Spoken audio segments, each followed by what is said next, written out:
And now, Lifestyles Unlimited presents the Real Estate Investor Radio Show. Welcome to the Lifestyles Unlimited Real Estate Investor Radio Show. I'm Mike Harrison, and as always, we're working on your financial freedom. I want to thank you for joining me today.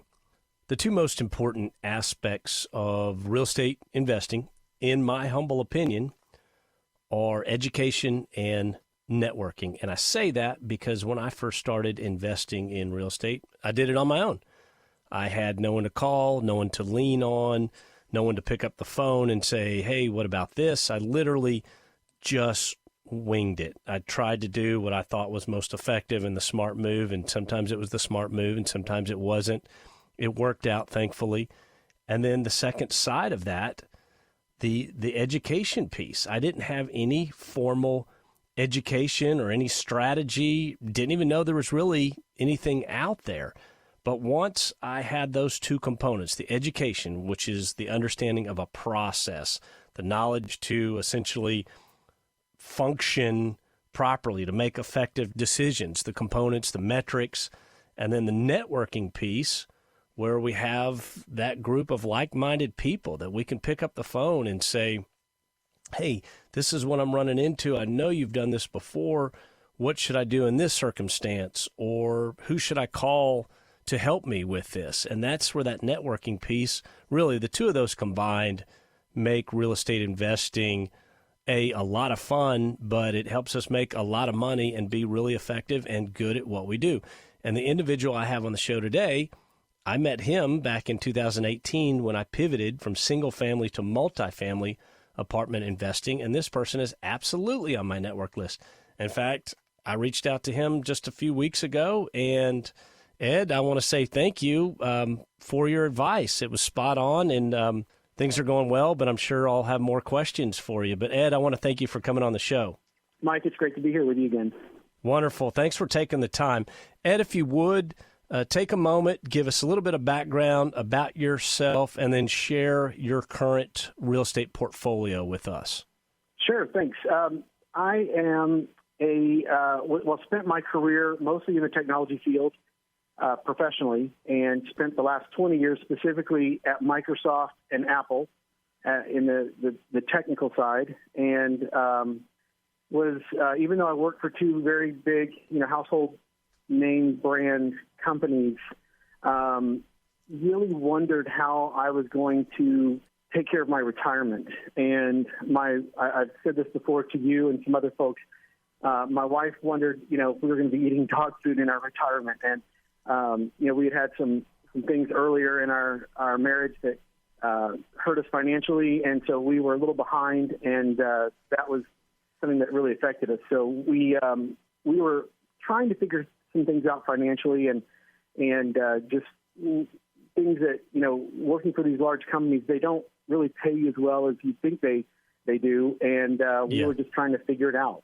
Ed, that's interesting, because I think someone looking in from the outside, just the appeal of, oh, he worked for Microsoft and Apple. I mean, those two companies are just household names, and I think someone who didn't know any better would just think that's glamorous and that you're printing money over there, and because the companies do make a lot of money, but it sounds like they're not necessarily sharing it with you guys that are in the trenches that are making them who they are. Yeah, the day I started at Microsoft, one of the guys came up to me at work and said, Ed, you have hit the lottery. You just wait. Your stocks are going to just be worth a fortune.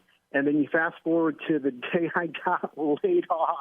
About 8 years later, they were worth literally the same dollar amount they were the day I started, 8 years earlier. So there was no net gain at all there at all. Total speculation. Yeah, that was stocks are a lie many times. That's a great thought. I wonder how many people go to work for those companies just for the whole consideration of, it doesn't really matter what they pay me because I'm going to make millions on the stock options. And you're right. The stock market doesn't always pan out. For perspective, when did you join Lifestyles Unlimited? So I joined about 5.5 years ago. So I think that was 2017, I believe. It was right before I met you, like maybe a few months. So maybe it was in 2018. Math is hard. So. No. I remember I met you, and you had just either come under, you had just come under contract on your second property, and we'll talk about that one in a sec. 2017, yes. Yes, so Spanish Oaks, and you already had your first property. And how long was it? Okay, so you joined, and obviously you weren't a procrastinator like me. It sounds like you got in and started going to work. Did you already own that first property that you had prior to Lifestyles? Yeah, so when I joined Lifestyles Unlimited, I owned a duplex. And just as kind of luck would have it, I got an unsolicited offer for it to basically to sell it. And I went ahead and did that, and it was just really luck. And so I sold it, and so I had a little extra cash. I was also a little indecisive, quite frankly, even though it didn't last long, on what to do. And one of the mentors who also worked at formerly, and he just quit, worked at Apple. We had hit it off because obviously I was working at Apple at the time. He helped kind of right-size me and some of the other mentors along the way. And he told me, one of the things he said that made the most sense to me, in addition to some actual practical real estate advice, he said, Ed, you really need to just put yourself in the way of opportunities. Go to the meetings, talk to people, network, get to know people. If you have any questions about real estate investing, about Lifestyles Unlimited, about today's content on the show, really anything at all, I'm here to help you. My email address is askmike@luinc.com. How easy is that? Askmike@luinc.com. I do respond personally to each and every email I get. There are no dumb questions. Please reach out. I'm happy to help, and obviously I'm passionate about real estate investing. If you miss any part of this show, the easiest way on your smartphone, and I'm assuming that everybody has a smartphone out there, and I know there's some of you that still have that old flip phone, but anyway, those of you with the smartphone, the podcast app, just hit that and then subscribe to the Lifestyles Unlimited Real Estate Investor Radio Show. It will automatically upload. You can stay current, stay tuned. You can listen to us in your free time. That's what I do. We do have a YouTube channel, ton of content there. That's YouTube Lifestyles Unlimited, or you can type in Del Walmsley. You can even type in Mike Harrison.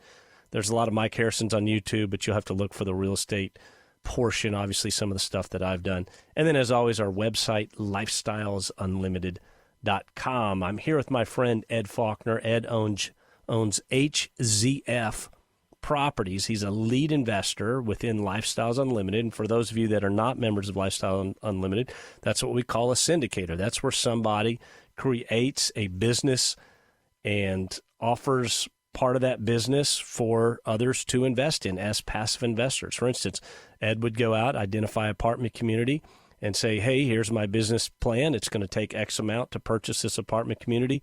Who's with me? So he's a lead investor. He now owns currently 4 different apartment communities. And what's interesting, Ed's in 2 different metros. He's here in the Dallas-Fort Worth metro, and he's also in East Texas. We're going to talk a little bit about that later in the show. Ed has also done something else that's pretty unique within Lifestyles Unlimited. He was an IRO, and that's IRO, independent rental owner or independent rental operator. Ed owned his own apartment community. And from there, he went to the lead side. And Ed has done this in a very short amount of time. He joined in 2017. So, Ed, where I want to go today is you went from a 10-unit property to a multi-100-unit property, again, in 2 different metros. But I want to get into what's involved in, now you're creating an entire different business. And you were working, when you're the IRO, Ed answered to Ed. But now that you're a lead, you've got 20, 30, 50, 100 partners in the deal. So I want to hear your thoughts on that, thoughts on the business creation and what you had to do to pivot from IRO to lead. And there's a lot there, so we'll just unpeel it however you want. Sure. So before the break, I was just telling you one thing. I just wanted to finish that point, and I'll be real brief. Yes. I've been given the advice to just really get in there and get yourself in the way of opportunities. And so if you're really not sure of how to get started, that's the best advice. And so I was at this meeting at Lifestyles Unlimited. And when the meeting was over, I just stood up, to leave, just like everybody else does. And I bumped into a guy and just said, "Oh, excuse me, sorry." And I actually recognized him. And at first it took me a second to remember who he was. And then I went back deep into my past. It was my boss from when I interned at IBM in college. Let's just say it was a long time ago, but wow. It was a totally tubular decade is all I'll say. It was a long time ago. And we ended up remembering each other. We exchanged cards. We got together for coffee. We hit it off, and we bought that a few months later, we bought that IRO together. So I didn't buy it by myself, but Jeff and I bought it together, and it was fantastic. And so the reason we did that, Mike, was because we did not want to put other people's money on the line. Maybe a little of it was skepticism. Hey, this thing's new to us, this whole real estate thing. Can we trust the system? Now looking back, we were kind of stupid because, yes, we could, but we didn't know that. So we didn't want to put other people's money on the line. So we went in there and we learned all this stuff. We did everything ourselves. And it was just about an hour outside of Dallas, and learned a whole lot. It was great. And we ended up selling it, I think it was 17 months or 15 months later. In fact, we didn't even try to sell it. Some of the Lifestyles Unlimited other people in the organization, I'm sorry, not organization, but in the other members, ended up requesting to buy it through the Lifestyles Unlimited realtors. That's ended up being how we sold it. And we doubled our money in those few months, a little bit under a year and a half. Yeah. And we took that money, and that's when I made the decision to go syndicate, and then, get other people involved. And that's when things really took off for me. And that's a big step. I don't think a lot of people realize just what that is, because before it's you and Jeff, and you've got a checkbook, you've got a small property, you've got a plan for the property. But if there's a question or a decision, you're talking to Jeff. Hey, what do you think about this? Let's do this. And it's not like you're having to send out monthly reports. There's just so much. It's an entire different shift. They're similar, but there's an entire different shift, and there's a lot to becoming that lead syndicator. So you made the decision, but then what'd you do? What were some of the items that you had to go through to essentially create that? It's a business investment, or it's an investment business now is what it is. Exactly. So for me, it was, let's take one step at a time. I think some people make the mistake of trying to take 2, 3, 4, 5 steps at a time. I took one step at a time. So, obviously my first step was that IRO.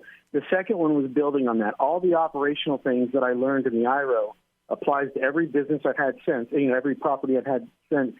But the second step was now adding in that layer of the syndication, of getting those investors. And I had, none. I had no investors on my list. So I had to go out and get my list. And so on my first investment, I only had just under 70 investors. And my mentor was not real happy about that. He said I needed to have at least 100, and he was completely right. And I was hard-headed. And so I had to really hustle and work those just under 70 people to really get the investors I needed, the money, the dollars I needed. Thankfully, the first property I bought was not terribly expensive. It was, the whole raise was, well under $1 million. But it was a learning process, and, I made it work. And so, again, just one step at a time. But it also was what's called a yield play, meaning I didn't have to go in and do a lot of renovation, or actually in this case, no renovation. It was very simple. Nice. And so once I bought it, it was just operating it, maintaining it, and keeping it running. And so, again, just that one extra step for that property.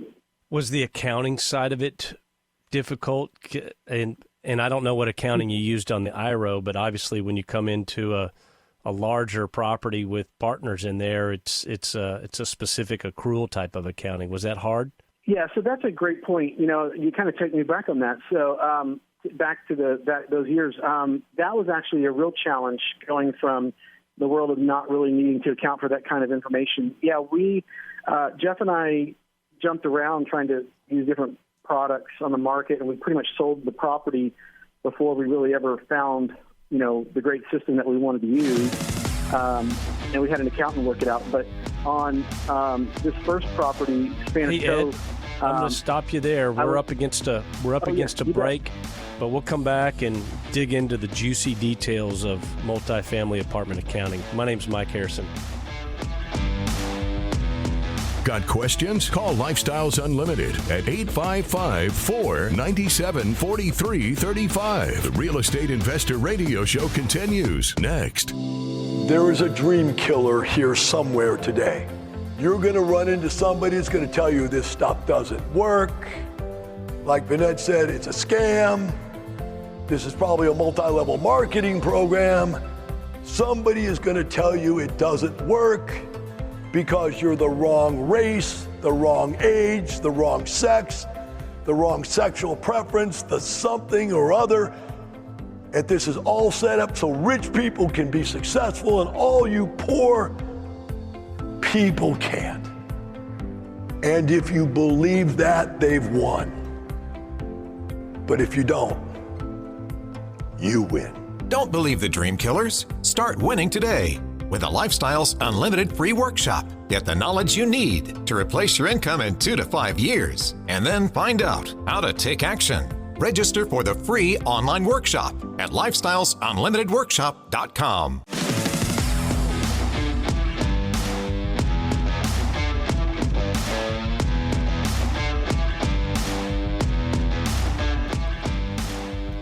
Welcome back to the Lifestyles Unlimited Real Estate Investor Radio Show, where, as always, we're working on your financial freedom. I'm Mike Harrison. I appreciate you tuning in today. If you have any email questions for me, my email address is askmike@luinc.com, luinc.com. I want to take a moment. We've invited our listeners to our case studies in the past, but now we've formalized that primarily because our 32nd anniversary. Yes, we've been an entity, a group, a mentoring and educational group. Dell's been teaching people to retire for 32 years. And the special anniversary case study is next month, September 8th in Houston, Texas at 6 p.m. If you can be there in person, I recommend you make plans to be there in person. And again, you don't have to be a Lifestyles Unlimited member. I'm about to throw out how you can attend case study. And if you can't do it in person, we are doing it virtually. Everyone can attend. Anyone can attend that wants to attend. Come see what we do. Case studies are exciting. I'm telling you, it's real people, real results. You get to see the property they purchased, who helped them purchase it, the cash flow of the property, how much out of pocket, the equity capture. You get to see everything. There's typically 3 different case studies at one of these events in the evening. So if you would like to attend, we have a site set up. It is lucasestudy.com. LU for Lifestyles Unlimited, casestudy.com. If you go there, you can reserve your seat or you can get the code to attend virtually. I invite you to come see how real it really is. And case studies are amazing. It's my favorite event that we do at Lifestyles Unlimited. This just happens to be the Houston one, but we'll do a case study at every place where we have an office. So we have a Central Texas, we have a Houston, we have a North Texas, we have Phoenix, on and on and on. So I'm here with my friend Ed Faulkner. He owns HZF Properties. Ed's unique in that he started out as an independent rental owner, and then he transitioned to become a lead investor, a syndicator.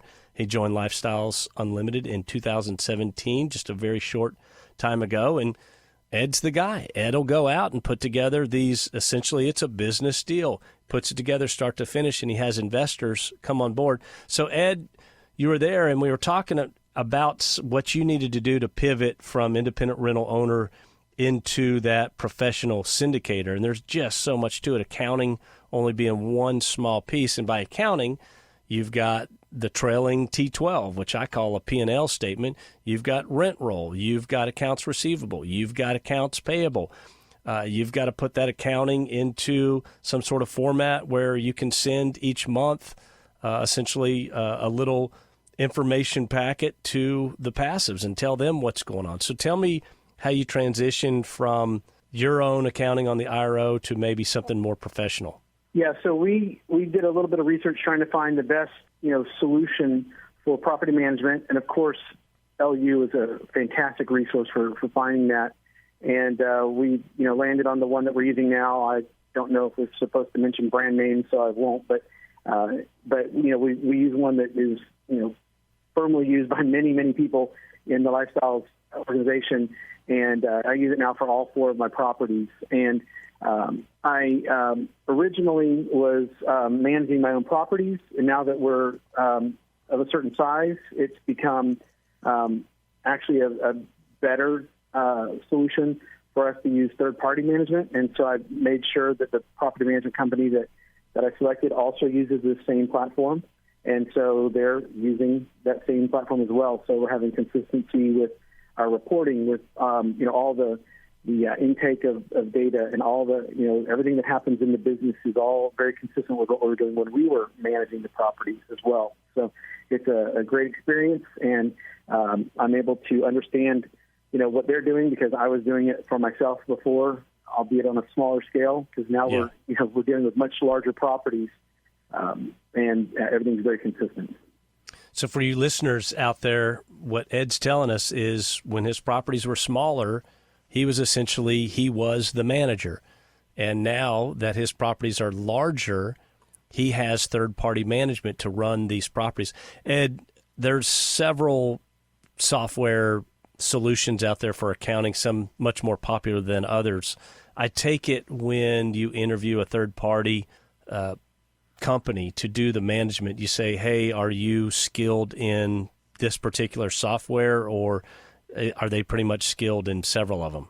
A lot of the larger companies that do business do have experience with several of the larger tools. And in fact, not only that, but when they hire specific regional managers or managers, those folks who have come from other property management companies will have different experience with certain tools. In fact, we just hired meaning our property management company we use, hired a manager from a company that had used a different tool, and it only took that person, that manager, a few weeks to just completely be comfortable with the property management software that we're using, because a lot of the concepts are very transferable, and that's really good these days. A lot of the software is becoming very similar because of competition in the marketplace.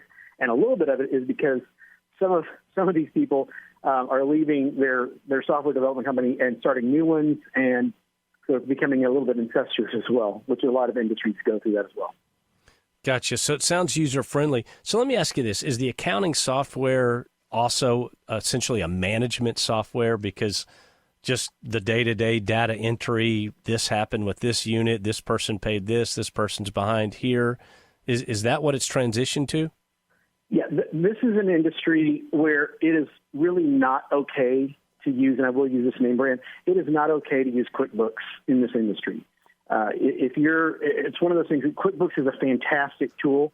If you're using it in property management, you're doing it wrong. And so, because you need to have your accounting so integrated in with the actual management of your property. There's just no way to properly do it. And really, you can get QuickBooks to admit it themselves. So we use, that's the only name brand I'm going to drop, but unless you bring it up. But, the tools we use are property management tools that also completely incorporate all of the accounting all in one tool. Because if you had to do it twice, then it would cost you so much more money to go through the accounting process. You'd be doing everything twice. Gotcha. So basically the month goes through, then you close the books. I take it, within 7 days, 10 days after the month? Roughly, yes, within about 10 days. And then that way you can send out your monthly information to all your passive investors and give them updates on what's going on, and then attach any sort of rent roll, P&L statement. What else? Isn't there typically 3 things you attach to that? There's several things, but we do like Lifestyles has certain things they like us to include to all the passive investors, but we include the P&Ls, we include the budget, and then how the actual is to the budget. We include the reconciled checking accounts, or all the accounts. That's a new thing for this year. We've always reconciled our accounts, which not everybody has been doing, but we are now including that in our monthly bevy of reports. We are including the rent rolls. We're including the activity reports. So any things that have happened with our residents, we're including that so our investors can read and see what activities our property staff is doing as they're engaging with the residents. I like it. And that's how you build value. For you listeners out there, you come into a property and you want these people to stay. You want to create a clean, safe, functional, fun place to live where superior management, superior maintenance, the people are happy to be there. They're proud to call that place home. And that's a lot of that is just engagement with your residents, community activities, keeping the pool clean, creating a dog park, adding those additional value pieces to that property. Because, again, we want the people to stay. We want them to enjoy where they live. And that way, we create a great community. If you haven't heard already, the dates of our Wealth and Passive Income Expo and Masters Tour have been set. It's going to be right here in the Dallas-Fort Worth area. Typically, it's in Houston. This year, it's in Dallas-Fort Worth. It's at the Toyota Music Factory in Irving. Great venue in the convention center there as well. A lot of fun, a lot of wonderful restaurants. But if you haven't made plans, I suggest you do so. It's February 15th through 18th, February 15th through 18th, Irving, Texas. I can't tell you what the weather will be like. This is Texas. It might be super cold, but then again, it might be 70, 75 degrees. We just never know. But anyway, come on down. We're going to have a great time. If you'd like more information, that's wealthandpassiveincomeexpo.com, wealthandpassiveincomeexpo.com. I have my friend Ed Faulkner here. Ed's a lead investor. Ed has purchased 5 different apartment communities. The first one was an IRO, an independent rental property, essentially that he and a friend of his purchased that property, and it was a small property, and they kind of cut their teeth on it. And then from there, Ed dove into the big world of syndicating businesses, multifamily properties, where you're going to raise millions of dollars to purchase these properties. Some of them get really large. And before we get to that, though, Ed, we're talking about how you're ramping up, where you've got the smaller property, you're doing everything. You're doing the accounting, you're doing the management, you're calling in any sort of trade and overseeing that trade that needs to do the work on the property. So you're handling the day-to-day operations. But then as you get bigger, you're able to essentially become an asset manager, not a property manager. And those are, again, when we talk about management, people just think about management of the property. No, now we need to manage the assets. So it's another layer. How do you manage the managers? How do you make sure everything's running like it should run? Yeah, that's a great question. And, as I've developed over the last 5.5 years, that's been an area that I've seen the most growth in. A lot of people don't understand that part because it isn't the part of the business that is necessarily seen. It's something that you have to really go after. And so on some of my early properties, I think I was slower to develop that skill set and really had to I was kind of late to the game on that. But now it's what I spend really all my time on. As you personally know, but as the listeners may not know, I retired from corporate America earlier this year, and now I focus on real estate full time. And so, everybody's like, "Oh, are you just like playing golf and goofing off?" It's like, no, I literally probably work more hours now in total just in real estate than I did in the 40 hours plus real estate before. I'm literally 100%, 120% focused on real estate, and most of that is asset management. So that the activities included in that are things like, of course, meeting with the property management regional manager, and of course the other, executives in the property management company, and making sure that the company is going in the direction I want them to go for my properties. Generally, I don't deal with the managers of the properties, but, I just kind of can't help myself sometimes. And so when I tend to be more of a hands-on owner, and so I tend to go on site a lot, and it's really hard not to, see things that are going on when you're on site. And so this property management company knows that I'm going to be there, and they come to understand that I will let the manager know things that I see, but I'm also really good to let the regional manager, their boss, know those things in parallel, and to know that I expect these things to be done, and that helps the overall company know how I like to see my properties run. For example, I took my son, my daughter was actually out of the country, my wife, and two other aspiring leads, if you will. That's something you can explain later. But two people that are learning the business from Lifestyles, and we went to two of my properties, and we picked up trash because we didn't feel like the property management staff was doing it the way we wanted it, and we wanted to demonstrate to them, and of course their staff was there too, how we needed it done. So we were really showing by example how we expected things to be done.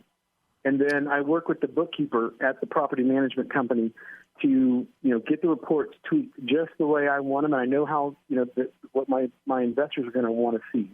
And then when I get feedback from my own investors for the reports that are just about to be produced that we're going to be coming out with this week, I've got a whole new format that's going to be coming out for my Tyler properties that's going to be a whole new look and feel, and it's going to have some charts and graphs that I've never produced before. So it's going to be something kind of new and exciting because they're really large properties, and it's going to have a different dynamic, things that the smaller properties really don't need, but the larger properties will benefit from. So asset management is a different skill set, and I'm really excited to be able to spend more time on that and to learn that skill. It is a fine line. I've run a business that we averaged about 28 employees year round. It fluctuated up to down to somewhere in that regard. Sometimes we get a little busier, but you don't want to micromanage. You kind of want to say, here's what I expect, and then allow that opportunity for that individual to perform that duty however they see fit, because when you micromanage, then you start losing, you lose the voice, right? They tone you out or they become less engaged. And so that, and then keeping the employees engaged. No one's going to care about your property as much as you do. And so how do we keep folks that they're working a job? I get it. But how do we keep them doing what we feel is best or best practices, that sort of thing? So I don't envy you there, especially I can imagine some of the discussions with maintenance. And I was talking to Matthew Haynes over the weekend, and he's not afraid to get his hands dirty when the time comes either, kind of like yourself. He had a sewer line go out at one of his properties, and he's like, I got my two maintenance guys digging out the sewer line. I put on some waders and some old clothes and grabbed a shovel, and we got in there and we did it together. And so he's really leading from the front in that regard. So thanks for sharing that. So, Ed, when it came time for you to syndicate your third deal, your third syndication, property number 4, you went big and you went east. You left Dallas-Fort Worth. You went to the beautiful pine trees of East Texas. How many units is that property? It's over 200 units, isn't it? No, it's exactly 200. Exactly 200. Okay, it's exactly 200. So now tell me, once we have a property this big, is it easier than the smaller properties, or is it just different? No, I think it's, there's a little bit of both in that answer. It's a good one. You asked a really interesting question. It is different, but I do think it's easier. And as a policy, or really more as a business plan going forward, I'm only going to be buying properties that are roughly 200 and larger going forward. So you can see that I've actually found where my sweet spot is, because you have staff to take care of the things that need to be done. On the smaller properties, you're sharing staff too much, or they're too small and you're actually having to share staff between properties. And I found that has just been honestly a nightmare. That's just been too hard. Getting either part-time people, especially in this market, is close to impossible, or sharing one person between two properties can be either impossible or extremely difficult. So now I'm going with, the 200, I have 4 full-time staff. And then with the other property I have in Tyler that I bought earlier this year, it's 484 units. That's, close to 10 staff, maybe over, depends on how we do. And so we have enough staff to get all the work done we need to get done. Yeah, that last one's a massive property. So over twice as big as 2.5 times as big as the 200 unit. So Impressive. So now that you've developed a system, you're just repeating that system. And so the larger properties allow you to put those people. Essentially, what Ed's saying for the listener out there is you've got a large property and it's got enough cash flow, it's got enough operating income that you can hire these additional resources, and that's what they are, to help you manage that property. Ed, are you where you thought you'd be today, looking back to 2017 when you joined Lifestyles Unlimited? That's a great question. So we did actually cross the line on literally to the day of Lifestyle says if you follow the plan, in 5 years you can retire. I actually was writing checks to my Dovetree investors on the 5th year anniversary of me joining. And, of course, I'm an investor to my own deals as well. And the check I wrote to myself, because it was a quarterly check, that was the first quarterly check I was writing. That check allowed me to, if I had gotten, financial trouble after that, I would be able to be retired. So, yes, I met my goals on that date, and then now I've exceeded them. And Carol and I, my wife Carol and I, our goals are to always maintain 4 to 5 properties that are going to be 200 or larger going forward. So we've exceeded our goals completely, and we're so happy, and we could not have done it without Lifestyles. Wonderful. Do you see yourself staying in East Texas in that market? We will continue to pursue that market and elsewhere, but for the foreseeable future, we will focus on that market. Yeah, I love that Tyler Longview area, and even from 2008 to 2010, there's just so much going on out there. They've got the oil and gas side of it. They've got all the hospital side of it. They've got all the university side of it. They've got the lumber business. It's just economically, it's kind of a quiet little market that a lot of people aren't aware of. So, Ed, I'm happy to know you're out in East Texas, and I want to thank you for coming on the show today. For the rest of you out there, I want you to remember, it's not the money, it's the lifestyle. Make it a great day. The information and opinions you hear on the Lifestyles Unlimited Real Estate Investor Radio Show are those of the hosts, guests, and callers. The Lifestyles Unlimited Real Estate Investor Radio Show is for entertainment purposes only. Please consult a professional regarding your personal investment needs. Nothing presented